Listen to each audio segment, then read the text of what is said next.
கண்டி ஸ்ரீ தலதா மாளிகைக்கு சென்ற பிரதமரை தேவடனின் நிலைமை பிரதீப் நிலாங்கத்தேல வரவேற்றார்.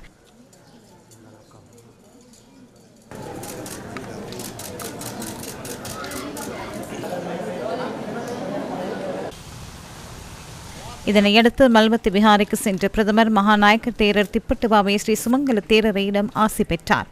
பின்னர் அஸ்கிரிய விஹாரைக்கு சென்ற பிரதமர் ஹரிணி அமரசூரிய அஸ்கிரிய பீடத்தின் மகாநாயக்க தேரர் வரக்காகுட ஸ்ரீ ஞானரத்ன தேரரிடம் ஆசி பெற்றார்.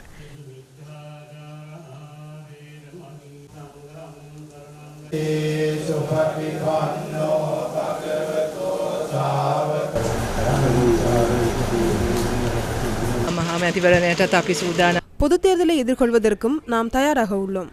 ஜனாதிபதி தேர்தலில் பெற்ற வெற்றியினை மேலும் உறுதிப்படுத்தி மாபெரும் வெற்றியை பெற்றுக்கொள்ள எதிர்பார்த்துள்ளோம்.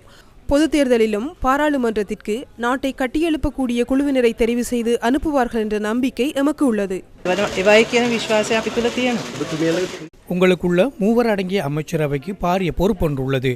பாரிய அர்ப்பணிப்பு ஒன்றை எதிர்நோக்க வேண்டும் அல்லவா? அந்த அர்ப்பணிப்புக்கு தயாராகியே இந்த பொறுப்பினை ஏற்றோம். நாம் அதனை செய்வோம். குற்றச்செயல்களுடன் தொடர்புடைய அதிகாரிகள் மீண்டும் அரசாங்கத்தின் உயர் பதவிகளுக்கு நியமிக்கப்பட்டுள்ளார்கள் என்ற சில குற்றச்சாட்டுகள் எழுந்துள்ளன. எமது அரசாங்கத்தின் கீழ் ஏதாவது பிழை நிகழுமாயின் அதற்கான நடவடிக்கைகளை நாம் முன்னெடுப்போம்.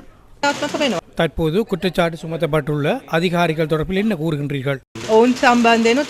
அது தொடர்பில் நாங்கள் தற்போது கூட சிலர் மீது நடவடிக்கை எடுத்துள்ளோம். எதிர்காலத்திலும் அதனை செய்வோம். அரச சபைகளுக்காக வெளியிலிருந்து கொண்டு வர முடியாதல்லவா?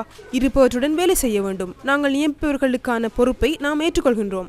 அந்த பொறுப்பை ஏற்றுக்கொள்வதென்பது அவர்கள் செய்துள்ள தவறுகள் நிரூபிக்கப்பட்டால் அல்லது எமது ஆட்சியின் கீழ் அவ்வாறு இடம்பெற்றால் அதற்கு எதிராக நடவடிக்கை எடுக்க நாம் தயார்.